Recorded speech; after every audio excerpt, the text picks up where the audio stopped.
श्री संत सद्गुरू बाळूमामा प्रसन्न. नमस्कार श्रोते हो, आज आपण श्रवण करत आहात बाळूमामांचा संदेश. हा संदेश जर तुम्ही शेवटपर्यंत बघाल तर नक्कीच तुमच्या जीवनामध्ये आनंद आणि यशाची शिखरं उभा राहतील आणि तुम्हाला तुमच्या जीवनामध्ये आनंदाची बातमी मिळेल. हा संदेश शेवटपर्यंत ऐका आणि असेच बाळूमामांचे संदेश आपल्यापर्यंत पोहोचण्यासाठी पहिल्यांदा व्हिडिओला लाईक करा. चॅनलवर नवीन असाल तर चॅनलला सबस्क्राईब करून शेजारील बेल आयकॉन नक्की प्रेस करा, जेणेकरून येणारे असेच बाळूमामांचे व्हिडिओ आपल्याला सर्वात अगोदर भेटतील. बाळूमामा म्हणतात, जीवनाची खरी सच्चाई आहे की लोकांच्या अपेक्षांचा अंत कधीच होत नाही. तुम्ही थोडं चुकलात किंवा त्यांना मदत करण्याचं थांबला की तुम्ही मागे केलेली मदत विसरून तेच तुमची निंदा सुरू करतात.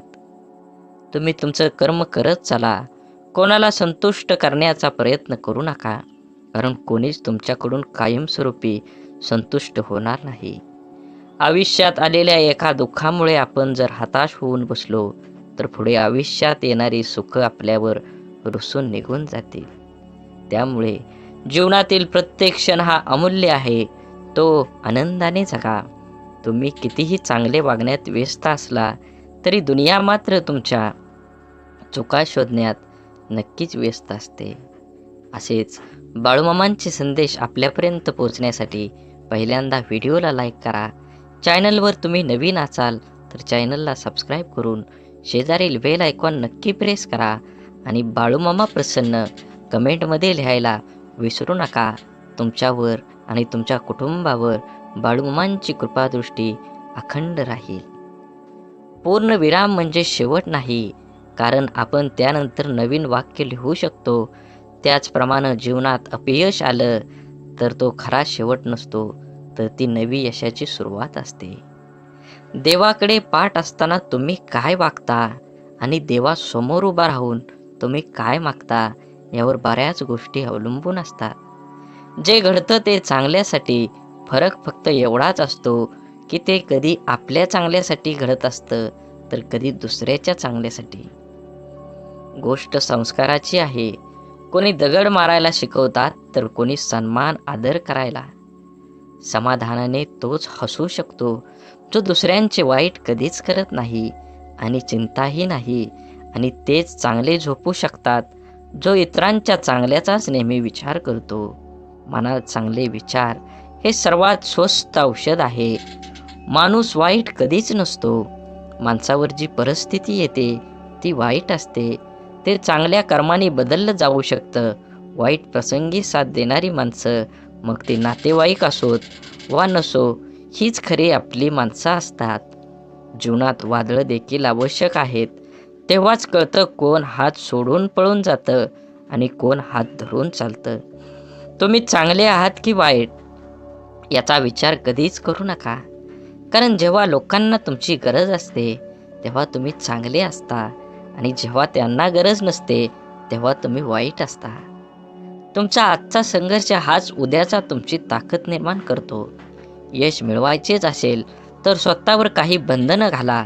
इतरांच्या पावलावर पाऊल ठेवण्याऐवजी असे काही तर करा जेणेकरून लोक तुमच्या पायावर पाऊल टाकतील. लोकांना वाटणाऱ्या एका रात्रीत मिळणाऱ्या यशासाठी कित्येक तरी वर्ष संघर्ष करावा लागतो. हरण्याची काळजी आणि जिंकण्याची महत्त्वाकांक्षा न बाळगता प्राण प्राणाला लावून लढावं म्हणजे विजय तितकाच आनंददायी होतो, आणि पराभव झालाच तर तो तितकासा बेचत नाही. खोटं बोलून तात्पुरती माणसं जमवता येतील, पण पारदर्शक राहून दीर्घकाळ माणसं गमवता आली पाहिजेत, तरच माणूस जिंकला म्हणता येईल. म्हणून जीवन जगत असताना नेहमी माणसानं मानवता धर्म पाळला पाहिजे. जीवन हे खूप क्षणभंगूर आहे, त्याचा परिपूर्ण आनंद घेतला पाहिजे. असेच बाळूमामांचे संदेश आपल्यापर्यंत पोचण्यासाठी पहिल्यांदा व्हिडिओला लाईक करा. चॅनलवर नवीन असाल तर चॅनलला सबस्क्राईब करून शेजारील बेल आयकॉन नक्की प्रेस करा, जेणेकरून येणारे असेच बाळूमामांचे आशीर्वादाचे व्हिडिओ आपल्याला लवकर भेटून जातील. आणि कमेंटमध्ये बाळूमामा प्रसन्न लिहायला विसरू नका. व्हिडिओ आवडला तर नक्कीच तुम्ही जास्तीत जास्त शेअर करा. आपणच पेरलेल्या कर्माचं जेव्हा एक मोठं झाड होतं आणि ते झाड आपल्याला कर्माचं फळ द्यायला लागतं, तेव्हा ते फळ गोड असो की कडू खावावंच लागतं. बघण्याची नजर प्रामाणिक असेल तर दिसणारी प्रत्येक गोष्ट सुंदर दिसते. समजदार व्यक्तीसोबत केलेली काही वेळ चर्चा ही हजारो पुस्तकं वाचण्यापेक्षा श्रेष्ठ असते. दुःख आणि त्रास ही अशी एक प्रयोगशाळा आहे जिथं तुमच्या क्षमतेची आणि आत्मविश्वासाची परीक्षा घेतली जाते. जगातील सर्वात चांगली गोष्ट म्हणजे वेळ आहे. जेव्हा आपण कोणाला आपला वेळ देतो तेव्हा त्याला आपल्या जीवनातला तो क्षण देतो जो परत कधीच येत नाही. सोबत किती आहेत हे महत्त्वाचं नसतं, पण जितके आहेत ते आपल्या बाबतीत कसे आहेत हे खरंच खूप महत्त्वाचं असतं. देव हा माणसाच्या मनात जेवढा असतो त्यापेक्षा जास्त माणसाच्या कर्मात असतो आणि आपल्या चांगल्या कर्मातला देव कोणाला दाखवण्याची गरज नाही, तो सर्वांना दिसत असतो. म्हणून मंदिरातला देव एक वेळ टाळला तरी चालेल, पण कर्मातला देव कधीही टाळू नका.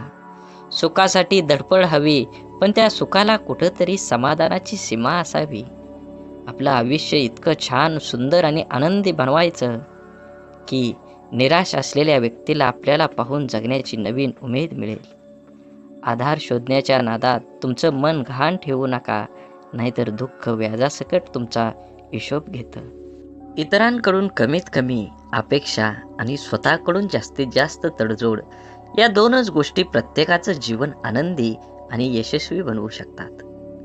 यशस्वी भरपूर जण असतात, परंतु समाधानी फार कमी असतात. यश हा जरी तुमच्या कर्तृत्वाचा विजय असला तरीही समाधान हा तुमच्या मनाचा विजय असतो. छापलेली पुस्तकं वाचल्याने खरे ज्ञान मिळत नाही, अनुभवाचे पुस्तक वाचल्याने खरे ज्ञान मिळते. कारण छापलेल्या पुस्तकांचे लेखक अनेक असतात, पण अनुभवाच्या पुस्तकाचे लेखक आपण स्वतः असतो. उंच शिखरावर जरूर चढावं, पण जगाने आपल्याकडे पाहावे म्हणून नाही, तर शिखरावरून आपल्याला जग पाहता यावं म्हणून. समुद्रातील तुफानापेक्षा मनातील वादळं अधिक भयानक असतात. म्हणून मनातल्या गोष्टी जवळच्या व्यक्तींना नक्की सांगा, कारण त्याने मन हलकं तर होईलच, पण लढण्याची ताकद पण येईल. यशस्वी होण्याचे सगळे मंत्र मेहनत या शब्दाने सुरू होतात. आपुलकीच्या माणसांसाठी, ज्याला आईबापाच्या कष्टाची जाणीव असते ना, तो कधीच वाईट मार्गाला जात नाही. दुःखाचे डोंगर तुडवूनच सुखाच्या शोधात जाता येत असतं, पण आपल्या चेहऱ्यावरचा आनंद कोणाकडून वाढवण्यासाठी कोणाकडून सुख उसणं घ्यावं. म्हणूनच जीवनात झालेल्या चुकांवर भर देऊन एकमेकांना दोष देऊन निराशामय वातावरण तयार करण्यापेक्षा झालेल्या चुकांमधून बोध घेऊन मार्गात बदल करून आशादायी वातावरण तयार करणं कधीही चांगलं असतं. साखर अंधारात खाल्ली किंवा प्रकाशात खाल्ली ती गोड नेहमीच असते. तसंच चांगलं कर्म नकळत जरी केलं तर त्याचं फळ नेहमी तुम्हाला गोडच मिळणार आहे. सत्य हे पाहणाऱ्याच्या किंवा ऐकणाऱ्याच्या इच्छेनुसार विचार कधीच करत नसतं. ते नेहमी जसं असतं तसंच पुढं येत असतं, अगदी उगवत्या सूर्यासारखं. बुद्धीचा वापर करण्यापेक्षा तुम्ही कधीतरी मनाचा वापर करणारी लोक चांगलीच असतात. कारण बुद्धीचा वापर करणारी आधी स्वतःचा विचार करतात, पण मनाचा वापर करणारी लोक मात्र आधी दुसऱ्यांचा कसं चांगलं होता येईल याचाच विचार करतात. स्वाभिमान जिवंत असलेला माणूस कधीच दुसऱ्यावर अवलंबून नसतो. अहंकाराच्या बंगल्यात कधी जायचं नाही आणि माणुसकीच्या झोपडीत जायला कधी लाजायचं नाही. वाणी, वागणूक आणि विचार हे आपल्या स्वतःचं उत्पादन आहे. आपण जितका उच्च दर्जा राखू तेवढी उत्तम किंमत आपल्याला मिळणार आहे. प्रत्येक मनुष्याच्या जीवनात जीव लावणारे शब्द आयुष्य घडवतात, तर जिव्हारी लावणारे शब्द आयुष्य बिघडवतात. शब्द, प्रेम, प्रेरणा, यश, नातं तसेच आयुष्यभर आणि आयुष्यानंतरही मनामनात जपणारी भावना देतात. शब्दांचे मोल जपले की आपले आयुष्य अनमोल होतं. दवाखाना कितीही मोठा किंवा चांगला असू द्या साहेब, पण मनावर झालेला घाव कोणत्याही रिपोर्टमध्ये कधीही दिसत नाही. मरण सर्वांना येतच असतं, पण तोपर्यंत जगायचं कसं याचं उत्तर फक्त लढणाऱ्यालाच माहीत असतं. देणारा हा कायम सर्वश्रेष्ठ असतो, मग तो आधाराचा शब्द असो किंवा संकटात दिलेला मदतीचा हात. जीवनात काही प्रसंगी पैशाची नाही तर आधाराची गरज असते व यावेळी आधार देणारी व्यक्ती सर्वश्रेष्ठ ठरते. सुख कणभर गोष्टीमध्ये लपलेलं असतं, फक्त ते मनभर जगता आलं पाहिजे. आयुष्य हसत खेळत जमलं पाहिजे असं म्हणतात, पण काही खेळणी काही लोक लहानपणीच विसरून जातात आणि हसणं हळूहळू वाढत्या जबाबदाऱ्यामध्ये दबून जातं. निर्णय चुकला तरी हरकत नाही, स्वतःवर विश्वास असला की जीवनाची सुरुवात कुठूनही करता येते. आपल्या हाताने जर कोणतं चांगलं काम झालं तर तो दिवस खूप चेहऱ्यावर आनंद देऊन जातो. आयुष्यात येणारी प्रत्येक व्यक्ती कळत न कळत काहीतरी शिकवून जाते. काही कसं वागायचं ते शिकवतात, तर काही कसं जगायचं ते शिकवतात. तसेच जीवनात कठीण परिस्थिती सुद्धा एका वॉशिंग मशीन सारखी आहे, जी माणसाला आपल्याला खूप टक्कर मारते, गोल फिरवते आणि पिळते सुद्धा. पण जेव्हा आपण त्यातून बाहेर येतो तेव्हा आपलं व्यक्तिमत्व पहिल्यापेक्षा अधिक स्वच्छ, चांगलं आणि चमकदार असतं. मनापासून लिहिलेल्या गोष्टी मनाला स्पर्श करून जातात. त्या नेहमीच काहीतरी वेगळं बोलून जातात. काही माणसं भेटून बदलत असतात आणि काही माणसांना भेटून आयुष्य बदलत असतं. म्हणून जीवनात बदल हा नक्कीच गरजेचा आहे. तुम्ही काय कमवणार आहे, तुम्ही काय कमवलं आहे, ह्यापेक्षा तुम्ही काय दान केलं आहे हे सर्वात महत्त्वाचं आहे. भिंतीवरील सुंदर फोटो भार खिळा सांभाळतो, परंतु लोक कौतुक खिळ्याचं करतील किंवा टांगलेल्या फोटोचंच करतात. जीवनाचं देखील असेच असतं. केलेल्या कामाचं श्रेय तुम्हाला मिळेलच असं नाही.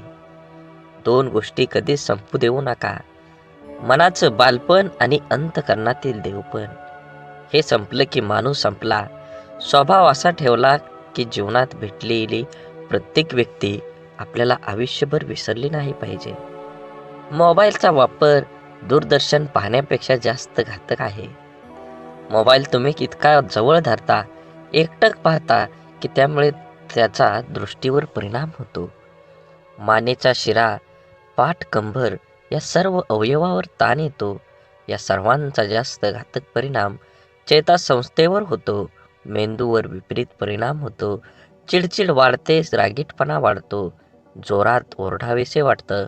मोबाईल अति वापरतात त्याची मानसिकता पूर्णपणे बिघडते व त्याचा परिणाम कुटुंबातील लोकांना पण भोगावे लागतात. मित्रांनो, मोबाईलशिवाय अनेक गोष्टी आहेत. वाचन, लेखन करा, मोकळ्या मैदानावर खेळायला जा. आभासी जगात मित्रांची यादी वाढवण्यापेक्षा प्रत्यक्ष मैत्री करा. स्वतःचं आरोग्य जपा. खरंच कोणाच्या आजाराची जेव्हा असते ना आपल्याला नेमकीच गरज, तेव्हा कुणीच आधार देत नाही. मग बाकी नेहमीच आहे ना मी पाठीशी म्हणणारे खूप असतात. कोणतीही समस्या स्वतःच सोडवावी लागते, म्हणून कुणावर अवलंबून राहण्यापेक्षा स्वावलंबी बनावं. विचारांचा प्रभाव मनावर पडतो, मनाचा प्रभाव शरीरावर पडतो, शरीर आणि मन या दोन्हींचाही प्रभाव जीवनावर पडत असतो. म्हणून नेहमी चांगले, सकारात्मक व प्रेरणादायी विचार मनात आणावेत आणि समाधानी राहावे. माझं काय चुकलं हे देवाला विचारण्यापेक्षा आपल्या मनाला विचारत चला, कारण आपल्या कर्माची, चुकांची आणि चांगल्या वाईट गोष्टींची जशी नोंद देवाकडे असते, तशीच एक प्रत आपल्या मनाकडेही असते. एकटेपणा काय असतो ते ताजमहालाकडे बघून ठरवावं. बघायला सगळेच येतात, पण राहायला कोणीच येत नाही. म्हणून आपुलकीच्या माणसांसाठी नक्कीच वेळ द्या. वेळ काढून तुमच्या जीवनाशी, त्या नात्याचं गोड नातं टिकवा. शांततापूर्ण आयुष्याचे दोनच नियम आहेत. अपयशाचं दुःख हृदयात पोचू द्यायचं नाही आणि यशाचा अहंकार मेंदूपर्यंत जाऊ द्यायचा नाही. अनुभवाने एक शिकवण दिली आहे, कुणाच्या चुका होणेवा शोधत बसू नका. नियती बघून घेईल, हिशोब तुम्ही करू नका. काही जिंकणं बाकी आहे, काही हरणं बाकी आहे, अजूनही आयुष्याचं पूर्ण सार बाकी आहे. आपण चाललोय आपल्या ध्येयपूर्तीकडे. आपण पहिल्या पानावर आहोत. अजून संपूर्ण पुस्तक बाकी आहे. पूर्ण विश्वाला सूर्यप्रकाश देणारा सूर्य सुद्धा कधी कधी ढगाने झाकला जातो. त्याला सुद्धा ग्रहण लागतं. त्याला आपण वाईट काळ म्हणतो. तो प्रत्येकाच्या वाट्याला येतो. देव सुद्धा यामधून सुटले नाहीत. सांगण्याचा उद्देश लक्षात आला ना? आपल्याला पण अशा निराशाजनक काळातून जावं लागतं, तेव्हा नाराज व्हायचं नाही किंवा खचून जायचं नाही. हा पण काळ जाईल याची खात्री बाळगून सकारात्मकता जागी ठेवायची. बाकी आपण अनुभव, जिद्द, चिकाटी ठेवायची. थोडा उशीर झाला तरी यश आपलंच असणार आहे. आयुष्य हे आनंदानं जगायचं असेल तर आहे त्या परिस्थितीत समाधानात मानावं लागेल व पुन्हा यापेक्षाही अधिक चांगल्या प्रकारे करता येते. त्यासाठी सकारात्मक प्रयत्न करावे लागतात. रोज सकाळी परमेश्वर या पृथ्वीवर सुखदुःखांची नाणी फेकत असतो. ज्याच्या हाती सुखाची नाणी पडतात तो सुखाचा व्यापार करतो, पण दुःखाची नाणी हाती पडूनही जो सुखाचा व्यापार करतो त्याला जीवन जगणं असं म्हणतात. गेलेल्या क्षणांसाठी झुरत बसण्यापेक्षा येणाऱ्या क्षणांसाठी मनमोकळं हात पुढे करा. कदाचित आयुष्य मागच्यापेक्षाही काहीतरी चांगलं घडवू शकतो. घरात दिवे असूनही निरंजनातून मिळणारा सात्विक प्रकाश हा आपल्याला अधिक प्रसन्न करणारा ठरतो. सहवासातील माणसांचं देखील तसंच असतं. अनुभव घ्यायला लाखो पुस्तकं लागत नाहीत, पण लाखो पुस्तकं लिहायला मात्र अनुभव लागतोच. विचार करण्यासाठी बोलावं लागतं असं नाही, पण बोलण्यासाठी विचार करावा लागतो. काम करण्यासाठी नाव लागतंच असं नाही, पण नाव कमवण्यासाठी मात्र काम करावंच लागतं. जी माणसं अशांत आहेत, सुख तिथं राहत नाही. बुद्धी कितीही चांगली असली तरी नशिबाशिवाय कर्म चांगलं नसेल तर कधीही जिंकता येत नाही. बिरबल बुद्धिमान होता, पण तो राजा होऊ शकला नाही. परिणाम काय होईल याचा विचार नंतर करा, पण जिथे चुकीचं दिसतंय त्याला विरोध करायला शिका. आपण कोणतंही काम करायला लागतो, ते जमतं किंवा जमत नाही, यश येतं किंवा अपयश येतं, स्पर्धा असते तेव्हा विजय का हार, विजय खुश होतात तर हारलेले नाराज. खरे तर दोन्हींनी प्रयत्न केलेला असतं. दोन्ही संघात गुणवत्ता असते, पण जो हारतो तो कुठंतरी कमी पडलेला असतो किंवा काहीतरी चूक झालेली असते. अर्थात पराजय जरी झाला तरी प्रयत्न केलेच असतात. त्यामुळे पराजित झाल्याने नाराज न होता आपल्या त्रुटी शोधून त्या दुरुस्त करणे हे पुढील प्रयत्नात यशस्वी होण्यासाठी महत्त्वाचं असतं. एकदा अपयशी झालो म्हणजे संपलो असं नसतं. अजून थोड्या प्रयत्नांची गरज असते. आपल्याला प्रत्येकाला खोटं बोलण्याची लोक गोड वाटतात आणि सत्य व स्पष्ट बोलणारे लोक कडू वाटतात. कारण हा निसर्गाचाच नियम आहे. गोड साखर व्याधी निर्माण करते, तर कडुलिंब हे औषध म्हणून वापरलं जातं. जीवन प्रवास हा कधी सोपा नसतो. तो सोपा आपणच करावा लागतो. कधी स्वतःच्या अंदाजाने तर कधी नजर अंदाजाने. जिथे 2 घास प्रेमाचे खाता येईल अशी पंगत आणि मन मोकळं करता येईल अशी संगत आयुष्यात लाभली तर जगण्यातील रंगत वाढत जाते. नामाने वासनेचे मूळ नाहीसे होते. म्हणून देहानं कर्तव्य करावे, मनाने स्मरणात राहावे, नामात राहावे, यात खरे कल्याण आहे. सर्व करावे पण त्याने सुखी झाले म्हणून नव्हे. नामात राहण्याने खरा आनंद होईल, तो उत्सव करून येणार नाही. क्षमा करावी लागते आणि क्षमा मागावी सुद्धा लागते. नातं टिकवायचं म्हटल्यावर कधी पुढाकार तर कधी माघारही घ्यावीच लागते. माणसानं आयुष्यात नक्की झुकावं, पण योग्य ठिकाणीच. नको तिथं झुकलं तर लोक लगेच पायदळी तुडवून मोकळं होतात. आपण केलेल्या कर्माचं जेव्हा एक मोठं झाड होतं आणि ते झाड आपल्याला कर्माचं फळ खायला लागतं, तेव्हा ते फळ गोड असो किंवा कडू, त्याचा आस्वाद घ्यावाच लागतो. बघण्याची नजर प्रामाणिक असेल तर दिसणारी प्रत्येक गोष्ट सुंदर दिसते. समजदार व्यक्तीसोबत केलेली काही वेळ चर्चा ही हजारो पुस्तकं वाचण्यापेक्षा श्रेष्ठ असते आणि ती निष्फळ ठरत नाही. अनुभव घ्यायला लाखो पुस्तकं लागतात, पण लाखो पुस्तकं लिहायला मात्र अनुभवच लागतो. काम करण्यासाठी नाव लागतं असं नाही, पण नाव कमवण्यासाठी तुम्हाला काम करावंच लागेल. कुणाला दुःख देऊन मिळवलेला आनंद सुख देऊ शकत नाही, पण कुणाला आनंद मिळावा म्हणून स्वीकारलेलं दुःख नेहमी सुखच देऊन जातं. जीवनात दुःखाचा विचार करत बसला की समोर उभं असलेलं सुख ही डोळ्यांना दिसत नाही. विचारांची गुणवत्ता चांगली असली तर मोठ्यात मोठी स्वप्न साकार होण्याची वेळ लागत नाही. जगातील कोणतीही वस्तू कितीही महागडी का असेना, परंतु देवाने तुम्हाला जी झोप, शांती आणि आनंद दिला आहे, त्यापेक्षा कोणतीच गोष्ट मौल्यवान नक्कीच नाही. माणसाचे यश हे कोणत्या आधारावर नसते, तर चांगल्या विचारावर असते. कारण आधार नेहमी सोबत नसतो, परंतु चांगले विचार नेहमी सोबत असतात. ऐकणं महत्त्वाचंच आहे, पण त्यापेक्षाही महत्त्वाचं आहे ते आचरणात आणणं. किती ऐकलं यापेक्षा आचरणात किती उतरवलं यावरच माणसाचं यश अपयश अवलंबून असतं. माणसाला गरज पडली की आठवण येते, माणसांची गरज संपली की अडचण निर्माण होते. हा काही लोकांचा स्वभाव गुण असतो. वेळ हा असा एक तराजू आहे जो वाईट काळात आपल्या माणसांचं वजन आपल्याला बिनचूकपणे दाखवतो.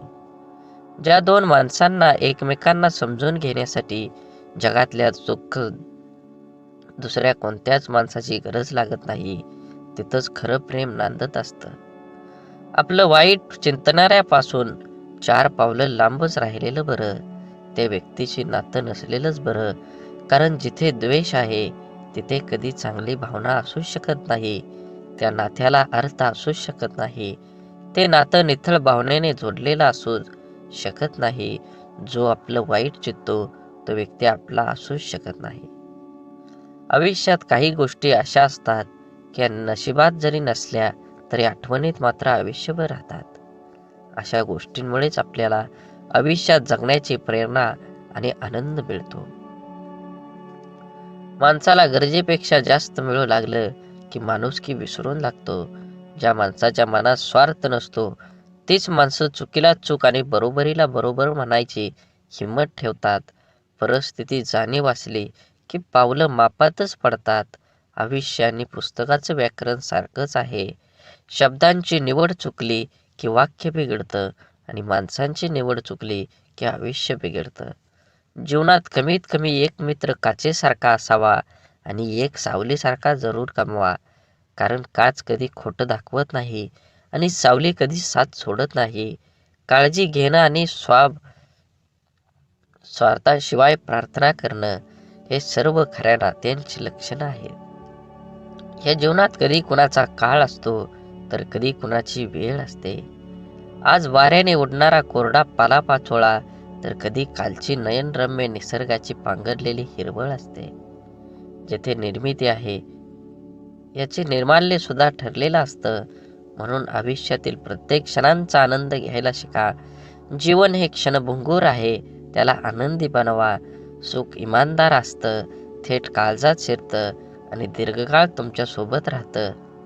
सुख वाफेसारखं असतं, घडीभर रेंगळतं आणि बघता बघता उडून जातं. तक्रारींचा पाडा वाचणारे आयुष्यात गणित कधीच बरोबर सोडवू शकत नाहीत. प्रत्येक गोष्ट समजून सांगायची नसते, काही गोष्टी समजून घ्यायच्याही असतात. समोरचा जेव्हा आपल्याशी बोलणं टाळायला चालू करतो तेव्हा समजून जायचं असतं ह्या नात्याला पूर्ण विराम द्यायची आता वेळ आली आहे. कारण जबरदस्तीचं बोलणं कधीच जिव्हाळा निर्माण करत नाही. काही वेदनांना शब्दांचा भारही पेलवत नाही. प्रत्येकाच्या स्वभावाची छटा समजणं अशक्य म्हणून कोण कसं वागलं हे लक्षात ठेवण्यापेक्षा त्यातून तुम्ही काय शिकलात आणि पुढे काय करावं लागेल हे डोक्यात ठेवणं जास्त महत्त्वाचं. गरजा आणि इच्छा यामध्ये खूप फरक असतो आणि त्याचा समतोल साधता संपूर्ण आयुष्य निघून जातं. कधी कोणावर जास्त अवलंबून राहू नका. चालता चालता लोक विश्वासघात करतात हो. शब्द देऊन आस निर्माण करण्यापेक्षा साथ देऊन विश्वास निर्माण करणं मला जास्त आवडतं. आयुष्यात अशा माणसांचं असणं खूप आवश्यक असतं ज्याला मनाची परिस्थिती सांगण्यासाठी शब्दांची गरज नसते. विश्वासघात करणाऱ्या माणसाला जाब विचारण्यापेक्षा त्या माणसाची बोलणं सोडणं हीच त्या व्यक्तीसाठी मोठी शिक्षा असते. माणसाला कधी कधी पाठीमागं लागलेली संकटच पुढं जाण्याचा मार्ग मोकळा करत असतात. माशीच्या काडीला डोकं असतं पण मेंदू नसतो, म्हणून थोड्या घर्षणानं ती पेटून उठते आणि स्वतःच जळते. परंतु आपल्याजवळ तर डोकं आहे आणि मेंदू सुद्धा आहे, मग आपण का लहान सहान गोष्टीने पेटून उठतो? शांत राहा, स्वस्थ राहा, संघर्ष करून पेटवणाऱ्यांपासून सावध राहा. आपण जगण्यासाठी आहोत, जळण्यासाठी नाही. जीवन खूप सुंदर आहे, ते आनंदाने जगा. वाट सर्वांना माहीत असते, पण ध्येय गाठण्याची जिद्द फार कमी जाणत असते. रागात बोललेला एक शब्द एवढा विषारी असतो की प्रेमात बोललेल्या हजारो गोष्टींना एका क्षणात संपवून टाकतो. वादळ निसर्गाचं असो किंवा मनाचं, ते धडकणारच. मनातील कडवटपणाला क्वारंटाईन करून पहा, बरीच नाती व्हेंटिलेटरवर जाण्यापासून वाचतील. शांततेच्या काळात जास्त घाम गाळला तर युद्धाच्या काळात कमी रक्त सांडावं लागतं. जी लोक दुसऱ्यांचं मन दुखवू नये म्हणून नेहमी काळजी घेतात, त्यांचंच मन सतत दुखावलं जातं. आयुष्यात सर्व काही ठरलेलं असतं, विधिलिखित मांडलेलं असतं. सूर्याच्या कक्षेबाहेर पृथ्वीला जाता येत नाही. भल्यासाठीच होतं सारं, कळत असूनही कोणाला लगेच पटत नाही. हे जीवन एक गुपित आहे, इथे सर्व काही लपवावंच लागतं. मनात कितीही दुःख असलं तरी जगासमोर हसावंच लागतं. श्रीकृष्ण भगवानाला गीता कोणालाही सांगता आली असती, पण त्यांनी फक्त अर्जुनाला सांगितली. कारण जसा सांगणारा असायला लागतो तसा ऐकणाराही असावा लागतो, तेव्हाच ज्ञानाचा विकास होत असतो. पोटाची भूक गरजाला माणसाला दुनियादारीचे सर्व नियम स्वीकारला भाग पडतात. कर्तृत्वानी जगणं असं असावं, आपल्या असण्याचा प्रभाव आणि नसण्याचा अभाव जाणवला पाहिजे. आनंदाने जगायचा सोपा उपाय, जी माणसं हक्काने आपल्याकडे येतात ती परत जाता कामा नये, आणि जी जातात ते आपल्या लक्षात पण येता कामा नये. अडथळे तर क्षणिक असतात, पण त्या क्षणात खचून न जाता धीराने त्यांना सामोरं जाणं हेच तर आयुष्य आहे. जीवनात जलद गतीने मिळणारे यश अहंकार निर्माण करतात, तर उशिरा मिळणारे यश आपलं व्यक्तिमत्व तयार करतात. परकेपणाच्या दुराव्यावर आपुलकीची फुंकर घातली ना की दुरावलेली नाती जवळ येण्यास वेळ लागत नाही. सोडून दिलेल्या भावना ह्या विरघळलेल्या चॉकलेटसारख्या असतात. फ्रीजमध्ये ठेवल्यानंतरही पुन्हा पहिल्यासारखा आकार घेत नाहीत. काटा जरी काट्याला वागला तरी फुलानं आपलं फुलणं सोडायचं नसतं. जीवनाचे रस्ते खडतर असले तरी रस्ता बदलून का होईना, परंतु चालणं सोडायचं नसतं. एखाद्या अडचणीत माणूस कामाला आला नाही म्हणून एकदा जोडलेलं नातं लगेच तोडायचं नसतं. हीच खरी मैत्री आणि हीच खरी नाती असतात. जोडलेलं जपायला जमलं, त्याला जगणं जमलं. हरवलेल्या वस्तूत ही सापडू शकतात, पण एकच गोष्ट अशी आहे की एकदा हातातून निसटली की कोणत्याही उपायानं पुन्हा मिळू शकत नाही, आणि ती असते आपलं आयुष्य. म्हणून मनसोक्त जगा. आयुष्य क्षणभंगूर आहे. दुरावा कोणतंच नातं संपवत नाही आणि जवळीक कोणतीही नातं घट्ट करत नाही. नात्याची घेतलेली काळजी आणि केलेला सन्मान यामुळेच नातं अधिक मजबूत होतं आणि टिकतं देखील. त्यामुळं नात्याची काळजी घेत राहा. तुमचा आजचा दिवस निरोगी, आनंदी आणि यशस्वी जावो हीच ईश्वराच्या चरणी प्रार्थना. सकाळी प्रथम परमेश्वराचे आभार माना. सायंकाळी दिवस चांगल्या गेल्याबद्दल आभार माना. जेवताना त्याचे आभार माना. झोपताना त्याचे आभार माना. प्रत्येक गोष्टीसाठी कृतज्ञ राहा. प्रार्थना ही ईश्वराबरोबर संवाद साधण्यासाठी, संपर्क करण्यासाठी आहे. हे आयुष्य एकदाच मिळतं, त्यामुळे दुसऱ्यांच्या चुका शोधून तिसऱ्यांना सांगण्यात आपलं आयुष्य व्यर्थ घालवू नका. त्याऐवजी आपल्यातील गुणदोष ओळखून ते सुधारणा आपला वेळ खर्च करा. आपण स्वतःच्या मनाची स्वच्छता करून साफ मनाने इतरांबद्दल विचार करून, जेणेकरून आपल्यामधील गुणांचा आपल्यातच अंतर्भावात करता येईल. सागराप्रमाणे दुःख असूनही मोत्यासारख्या सुखासाठी होणारी वाटचाल म्हणजे आयुष्य. विहिरीत पाणी सर्व पिकाला सारखेच असतं, तरी पण कारलं कडू, ऊस गोड तर चिंच आंबट होते. हा दोष पाण्याचा नाही तर बीजाचा आहे. तसाच भगवंत सुद्धा सर्वांसाठी सारखाच आहे. दोष मात्र तुमच्या कर्माचा असतो. विचार करण्यात वेळ घालवण्यापेक्षा प्रयत्न करण्यात दिवस घालवा. कारण विचाराने माणूस खचतो आणि प्रयत्नाने प्रगतीच्या मार्गावर पोचतो. आपण एखाद्या मागं पुढं करतो ते फक्त नातं टिकवण्यासाठी आणि समोरच्या त्याचा चांगलाच वापर करून घेतो स्वतःचा अहंकार वाढवण्यासाठी. एखाद्या व्यक्तीच्या हृदयात स्थान मिळवण्यासाठी. फक्त विचार छान असून चालत नाही, तर ते विचार कृतीत उतरवण्यासाठी तत्पर राहावं लागतं. जगण्यातील वेदना कमी करायच्या असतील तर 3 गोष्टी शिकल्या पाहिजेत. 1. काहीही आपलं नाही. 2. काहीही आपलं नव्हतं. आणि 3 म्हणजे काहीही आपलं राहणार नाही. अश्रूंशी संघर्ष केल्यानंतर चेहऱ्यावर उमटलेल्या हास्य इतकं सुंदर काहीच नाही. आवड ही माणसाची कधीच बदलत नसते. मग ते तरुणपण असो नाहीतर म्हातारपण असो, बदलण्याला भाग पाडतो तीच आपली परिस्थिती होय. बोला बोला बाळूमामांच्या नावानं चांग भलं. झाडे लावा, झाडे जगवा, माती वाचवा, पाणी वाचवा. सेव्ह अर्थ. आणि मनात मामांबद्दल आणि देवाबद्दल भाव असेल तर नक्कीच चॅनलला सबस्क्राईब करून व्हिडिओला लाईक करा आणि व्हिडिओ जास्तीत जास्त शेअर करून कमेंटमध्ये बाळूमामा प्रसन्न लिहायला विसरू नका. धन्यवाद.